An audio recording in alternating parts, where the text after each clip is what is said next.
Vida V. Consultas, exames e medicamentos a preços acessíveis.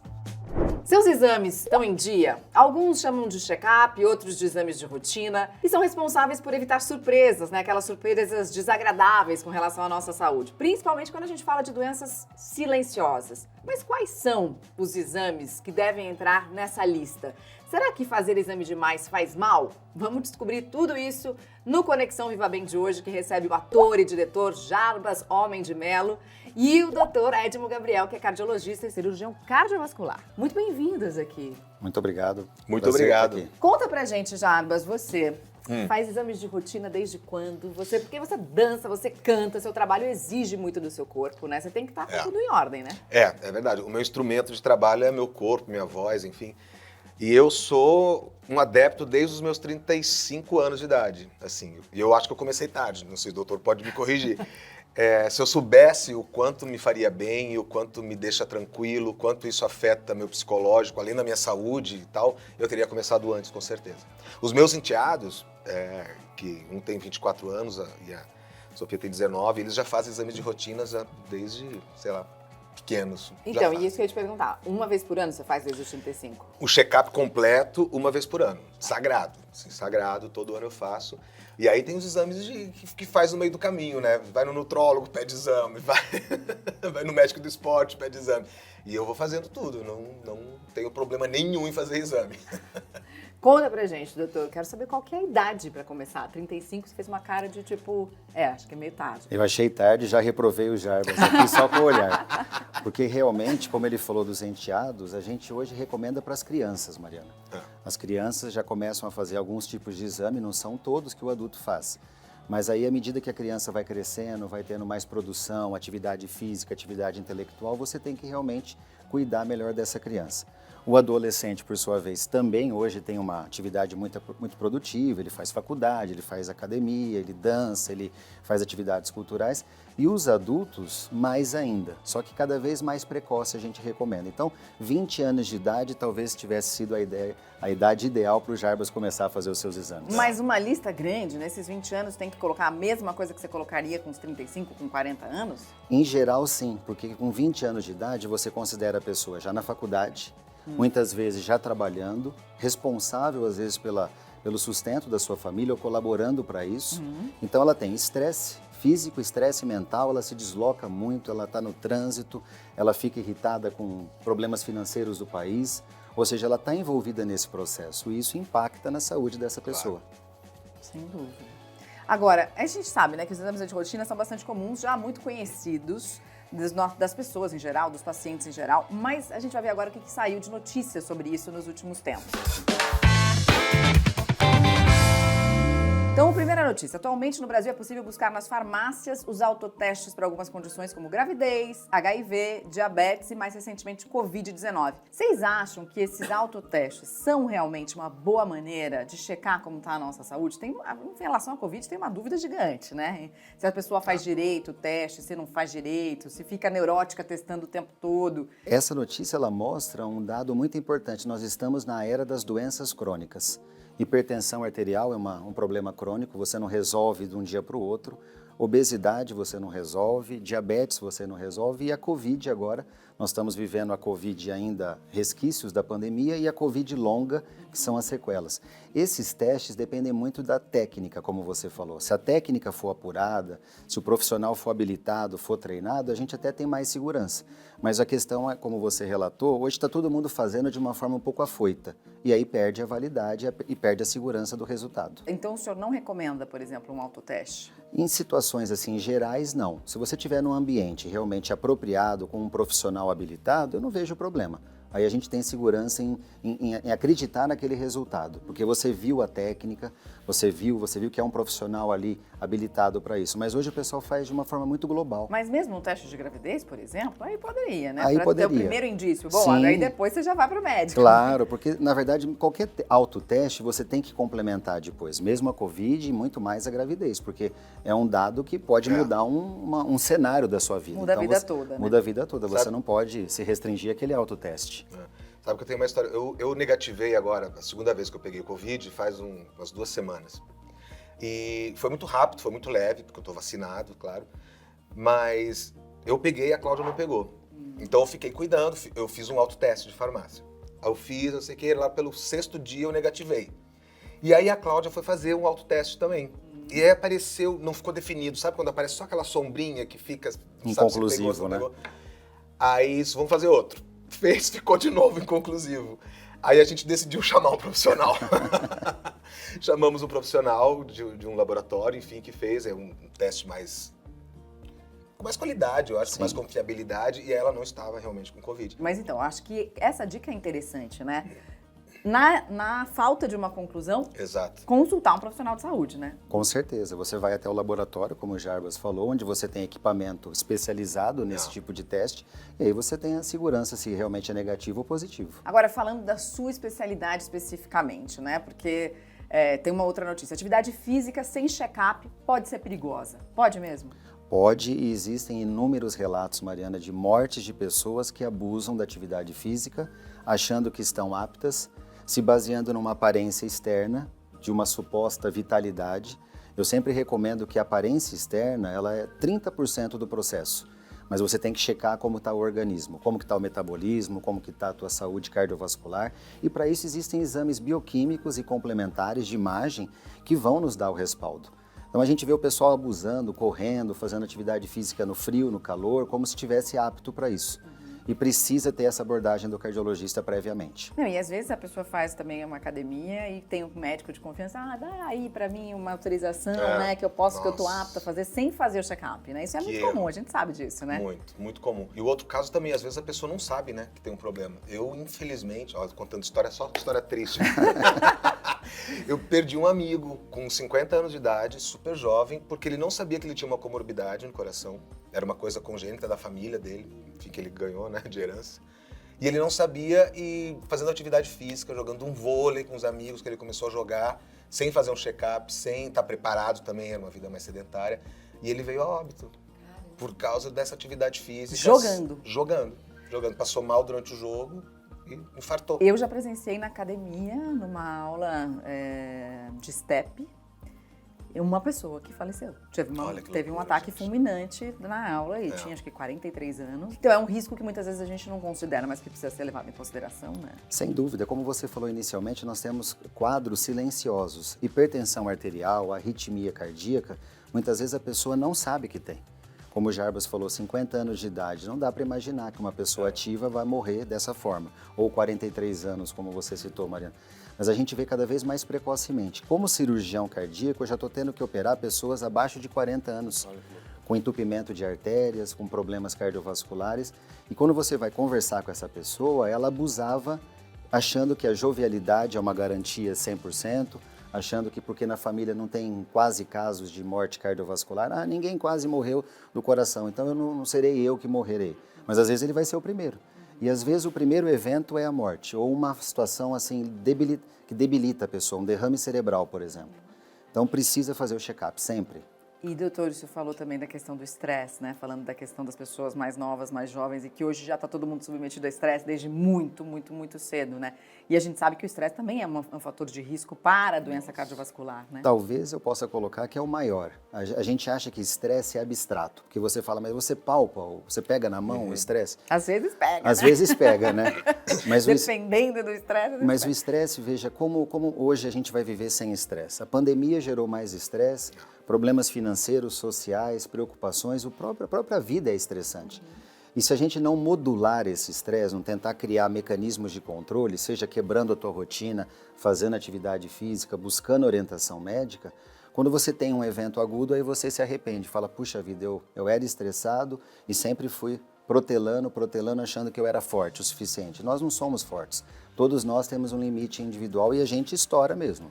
Precisa reconhecer esse limite, né? Exatamente. Aprender a ouvir esse limite, Aprender a ver os primeiros sintomas, os primeiros indícios e já procurar ajuda. Ô, Jarbas, conta uma coisa. Você já procurou e achou alguma coisa assim? Porque tem aquela velha história, quem faz exame também procura que acha, né? Aqueles achadinhos que você fala, nossa, se eu não tivesse feito esse exame, isso aí não ia interferir nada na minha vida e agora eu tô encanado com isso. Você sabe que já descobri, graças a Deus, não foi grave, foi um início de pneumonia. Que aconteceu que a Cláudia estava tossindo muito, uma época que a gente estava fazendo espetáculo, trabalhando realmente demais, assim. E a gente tem que malhar, tem que fazer aula, tem que fazer espetáculo, a gente trabalha muito com o corpo, então esgotamento, a gente tem que ficar muito preocupado mesmo com a alimentação e com a rotina, né? E ela tava com uma tosse que não passava, mas não tava gripada. E a gente achou uma tosse seca de inverno, sei lá. E aí teve uma madrugada que ela ficou bem mal, assim, que ela não conseguia dormir, tossindo, assim, vamos pronto-socorro, ver o que aconteceu. Foi fazer o exame, o médico escutou ela e tal. Ele disse, olha, você tá com uma pneumonia, você tá com o pulmão aí tomado, uma parte e tal. Eu disse, mano, não é possível, eu não tô gripada, né? Não tem gripe. Disse, faz no Jarbas. Eu disse, não preciso, não tô tossindo, não tenho nada. Faz, porque vocês estão juntos, pode ser bacteriano, sei lá. Fiz e tava com começo de pneumonia e eu não tava sentindo absolutamente nada, era super silencioso, assim. Uau! Então foi fazendo um exame que eu descobri, assim, por uma sorte. Uma sorte mesmo. E nesse caso foi bem bom, né? Porque daí começou a tratar rápido. Ótimo, nem tive nada, nem comecei a tossir. E um sintoma inespecífico, né? Porque uma tosse seca poderia ser só uma alergia, mas acabou resultando numa pneumonia, né? Porque a gente não sabe, né, doutor? A gente acha que uma pneumonia vai vir de uma gripe mal curada, uma coisa muito forte. Você vai estar sentindo uma dificuldade de respirar muito grande, E você né? espera aquele quadro febril que te deixa prostrado na cama. E de repente começa com um sinal inespecífico, que a gente chama, porque ele pode fazer parte de vários quadros. Pode ser de alergia, pode ser da Covid nos dias atuais. A tosse hoje é quase que um marcador de Covid. Todo mundo faz o autoteste porque está tossindo muito. Ou marcador da Covid aguda ou do pós-Covid. Mas às vezes pode ser o primeiro sinal de uma pneumonia que já está dando alguma alteração no corpo. A gente falou aqui sobre os autotestes, mas vamos falar também sobre automedicação, que é um grande risco, né? Será que tem indicação para automedicação? Em que casos? Vamos saber agora com a Gabriela Ingrid no Sem Frescura. Se tem uma coisa que não falta na casa dos brasileiros, é a famosa farmacinha. Pode ser desde aquela prateleira escondida no seu banheiro até o kit de primeiros socorros que fica na sua gaveta. E isso tem a ver com um hábito bem comum entre os brasileiros, chamado automedicação. Segundo o Conselho Federal de Medicina, 77% dos brasileiros fazem o uso de qualquer medicação sem a orientação médica. Soma-se a isso o fato de que vários medicamentos são vendidos sem prescrição, como os analgésicos. Muitas pessoas fazem o uso desse remedinho aí, principalmente para tratar a dor de cabeça. O problema é que nenhum remédio, por mais simples e inofensivo que pareça, deveria ser consumido sem orientação.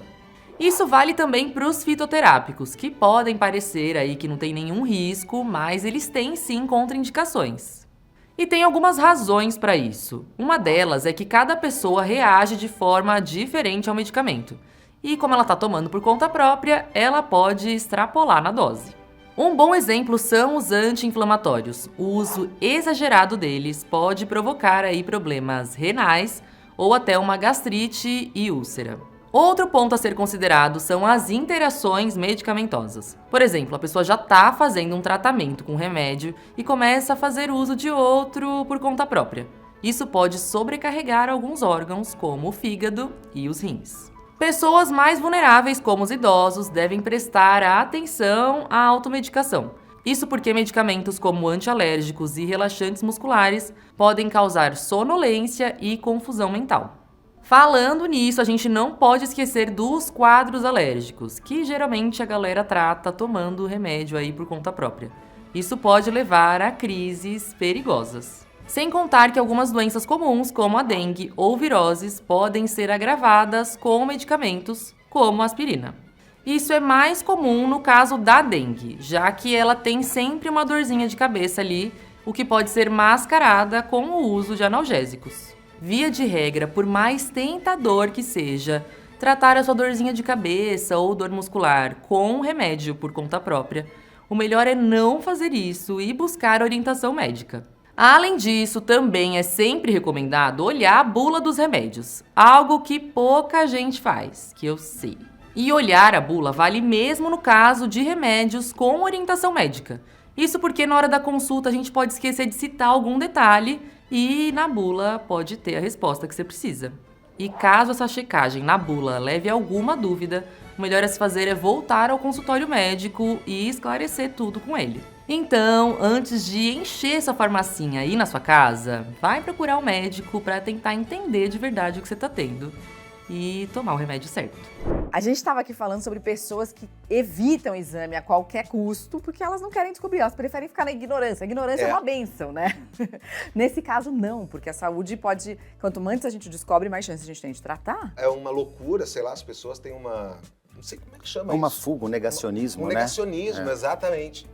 E não querem fazer exame para não descobrir uma coisa completamente sem sentido que eu não consigo entender. Não, e na verdade essa pessoa já está com medo, né? Claro, por quê? Porque tá acima do peso, porque sabe que é fumante, porque, né, geralmente a pessoa não quer encontrar porque sabe que não tá fazendo coisa boa. O senhor como médico percebe, doutor, quando a pessoa Muito, tem medo? Muito, Mariana. Isso é muito típico. A pessoa, primeiro, ela realmente demora para querer fazer o check-up.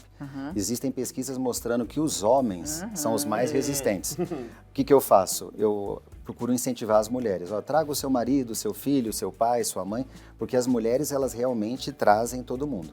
Quando os homens chegam e a gente começa a fazer a investigação, muitas vezes tem alguma coisa, hipertensão arterial, arritmia, colesterol, aí começa uma certa resistência. Não, mas eu nunca tive, posso repetir esse exame? Aí eu procuro, não, vamos repetir. Então eu peço, ele vai, repete, aí ele traz, realmente está alterado? Tá. Ah, então agora eu vou, o que eu preciso fazer? Então, do ponto de vista, né, de quem trabalha em empresa, isso é uma coisa boa, porque tem que fazer check-up todo ano, né? Quem é contratado formalmente. Agora tem muitos profissionais liberais que aí realmente ficam sem fazer exame mesmo, né? Que é muito mais difícil. Até gente que não tem, por exemplo, plano de saúde. Isso é engraçado porque são pessoas extremamente estressadas, os profissionais liberais, e às vezes quando a gente até liga para, no bom sentido, cobrar, olha, já está pronto o seu exame? Ah, olha, naquele dia eu tive um problema de trânsito, não consegui chegar.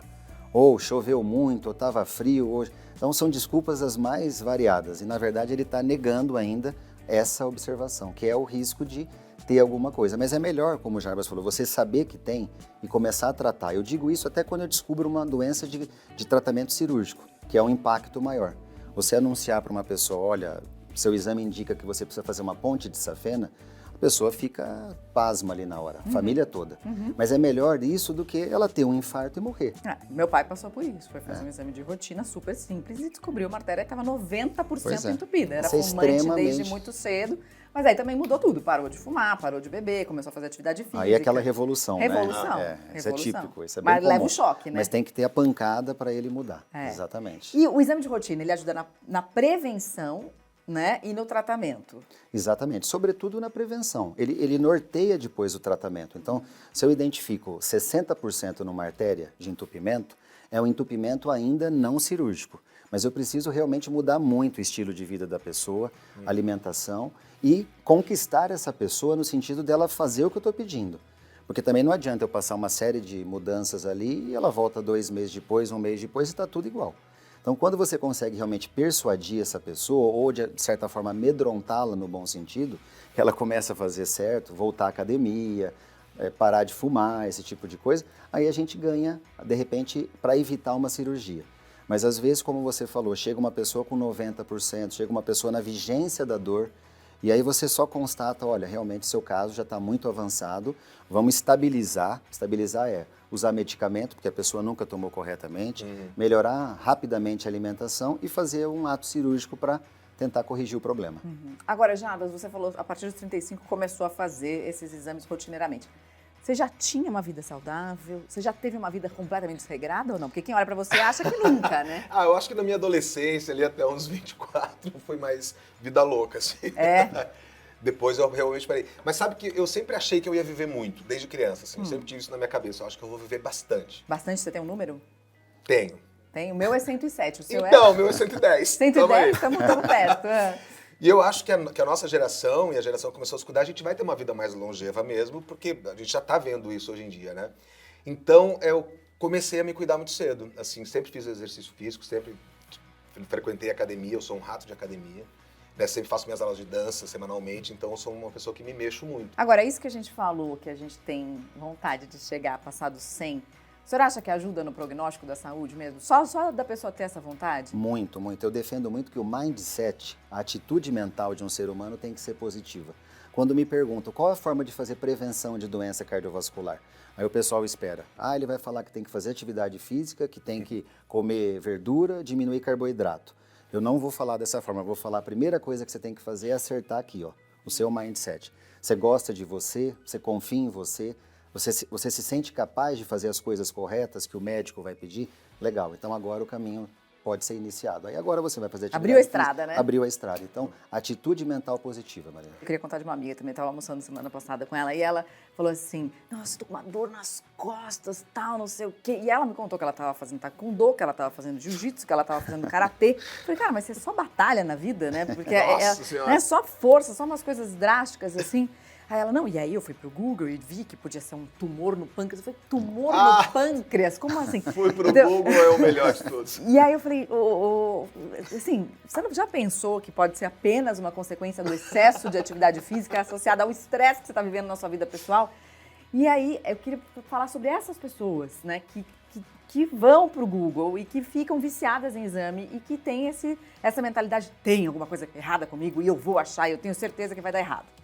Não, isso é muito engraçado no dia a dia do consultório, porque quando a pessoa chega pra gente com esse perfil, ela chega até, não é com soberba, mas ela chega com uma coisa tão estabelecida que a gente pergunta os primeiros sintomas, você começa pelas perguntas mais simples. Ela fala, não, doutor, eu vim aqui porque eu tenho a síndrome nananana. Ah, é? Aí você tem que ter aquele jogo de cintura. Ah, é? Como é que você sabe? Não, porque, olha, essa síndrome o senhor sabe, né? Ela dá isso. Então, ela já leu de alguma fonte. Provavelmente a fonte é Google, né? Uhum. Porque ela não vai ler de um livro técnico. Aí eu percebo que, bom, eu estou diante de uma pessoa mais questionadora, mais detalhista e Google, né? E controladora, E controladora, ela já quer me direcionar. Então, se eu tentar falar para ela, não, mas às vezes é uma dor muscular, de um mau jeito. Não, mas eu tenho a síndrome, eu tenho certeza, gostaria que o senhor pedisse uma ressonância magnética. Aí você entra num campo, assim, de fragmentação da discussão. Porque ela quer aquilo, você tenta trazê-la e às vezes a relação com o médico, se você não trabalhar bem, fica desgastada. É porque Sim. a cura, né, e a chance da adesão ao tratamento ou até de fazer o exame correto depende do vínculo que a gente tem com o médico, né? Muito. Se você não conseguir conquistar essa pessoa, a ponto dela falar, não, vou seguir o que ele está falando, eu só vou fazer o que ele falar. Mas se ela chegar com esse perfil assim muito duro, muito radical, não é fácil. A gente tem que tentar quebrar isso, né? Que dica o senhor daria para essas pessoas, assim? Porque tem pessoas que ficam com essa preocupação e que não conseguem se livrar disso, né? O que eu procuro fazer com essas pessoas, primeiro, não desmontá-las por completo, não tirar a razão.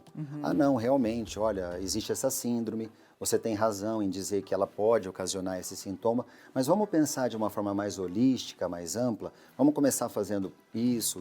Você citou na história que você passou para mim que você faz 3 modalidades de luta. Então, essa sua amiga, eu falaria assim, você está fazendo muita sobrecarga de luta. Luta corpórea de chão, luta de pé, muita tração. Isso vai gerar dor também. Será que não pode ser uma coisa simples? Nós não vamos esquecer aquela síndrome.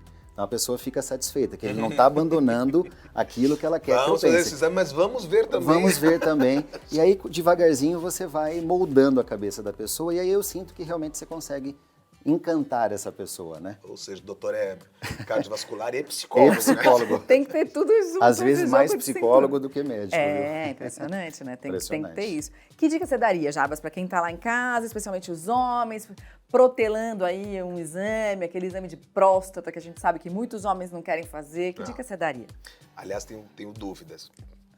Eu vou tirar aqui no programa, hoje eu vou aproveitar. Não, o conselho que eu dou, vá fazer seu exame, pelo amor de Deus.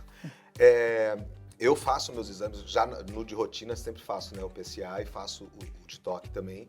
E eles são complementares, né, doutor? Sim. O PSA, PSA. o PSA e o de toque. O toque. Porque eu já ouvi casos de pessoas que fizeram só fizeram PSA, não fizeram toque, e daí não conseguiu detectar o problema Câncer que tinha, precocemente. precocemente. Então é muito importante realizar os dois, né? Sempre, porque o PSA ele é um hormônio normal, do que os homens têm, produzido pela próstata. Só que o fato do PSA estar num nível inconclusivo, vamos até colocar num nível ali meio termo, e um toque com a presença de um nódulo já te leva a fazer uma investigação. Exato. E o inverso também. Às vezes o PSA já vem muito alto e o médico diz para você, olha, o seu toque a princípio eu não percebi nenhum nódulo, mas você tem um PSA. Então eles têm que ser complementares para você realmente ter certeza, porque eu sempre digo isso, 2% de câncer maligno, Jarbas, é a mesma coisa que você ter 90% de câncer maligno na próstata, por exemplo. Pode ser pulmão, pode ser o estômago, o tratamento muitas vezes é o mesmo. Você vai já rapidamente iniciar a terapia para que não haja a metástase, a invasão do corpo. Então, que diferença tem se você tem 2 ou tem 90? Só que para isso você tem que trabalhar com todas as ferramentas, PSA, no caso da próstata, com o toque. E quanto antes, melhor? Porque se você pegar com 2%, né, é mais fácil de tratar. Com certeza. E eu tenho um exemplo, meu pai foi assim, Mariana, 2%. E engraçado que ele tinha um PSA que ficava oscilando dentro de uma faixa supostamente normal, mas oscilava, isso já chamava atenção, e um toque sempre dado como normal.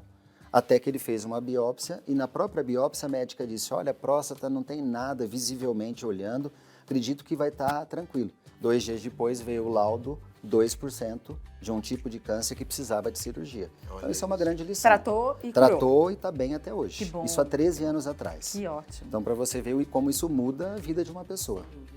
Porque também, uma outra dúvida, que a gente ouve muito, o exame de toque ele pode ser feito a partir dos 45, é isso? 45 anos é para ter, em termos estatísticos, você ter assim uma nota de corte. Mas, de uma forma geral, se você tem histórico na família muito rico nessa doença, você começa antes, com 35 anos em diante. Mesma coisa câncer de mama na mulher. Você tem ali uma faixa, a partir dos 40 anos.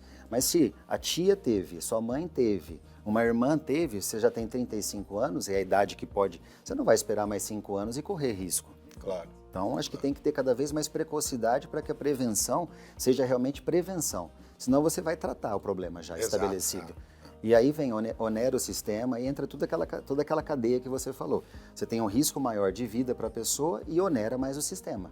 Você fica fazendo mais exames, interna mais vezes. O tratamento vai ser bem mais O caro. tratamento mais caro, mais prolongado. Sem constar o custo familiar e o seu custo de qualidade de vida em relação a isso, o seu próprio estresse. A né? sua autoestima, né? Porque depois que você tem uma notícia, você recebe a notícia que você tem uma doença, ainda que seja 2%, você muda o astral. Você tem que se reformatar.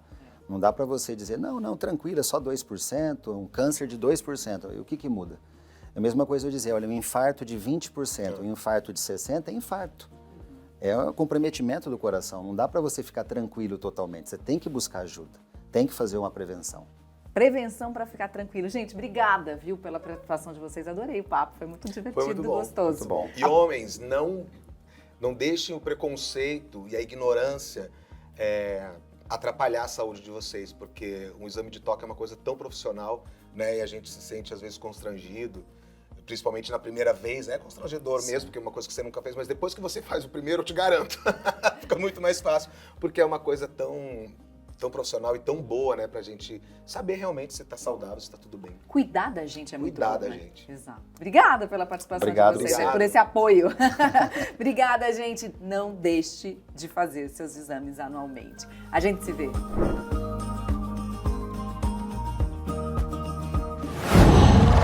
Qual?